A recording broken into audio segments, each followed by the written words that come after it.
شادیہ میری بچپن کی دوست تھی۔ ہم اکثر ایک دوسرے کے ساتھ مل کر رہتی تھی اور ایک دوسرے کے گھر بھی آیا جایا کرتی تھی۔ ہماری پڑھائی جب مکمل ہو گئی تو دونوں کو ایک کمپنی میں جاب مل گئی۔ شادیہ مجھ سے ایک درجہ اوپر تھی اور میں نیچے۔ ایک درجہ کمپنی میں اوپر ہونے کی وجہ سے اب وہ مجھ سے حسد کرنے لگی تھی اور لوگوں کو میرے بارے میں غلط باتیں بتاتی کہ یہ دیکھو میرے نیچے ہے اور میں اس کے اوپر۔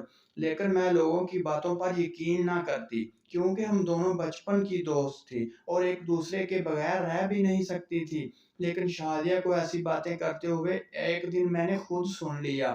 اس کے بعد میں نے شادیہ سے تھوڑی کنارہ کشی کر لی اور اس سے دور رہنا شروع کر دیا اور اس کے بعد میں نے اس سے بات چیت بھی کم کر دی۔ ایک روز کمپنی کے مینیجر کی وہاں سے ٹرانسفر ہو گئی اور نیو مینیجر کی باری آئی تو میری محنت رنگ لے آئی۔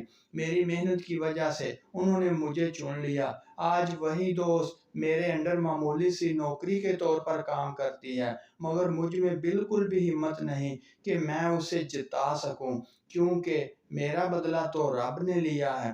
اگر آپ کو ویڈیو اچھی لگے تو پلیز چینل کو ضرور سبسکرائب کر دیجیے گا۔ Thank you very much.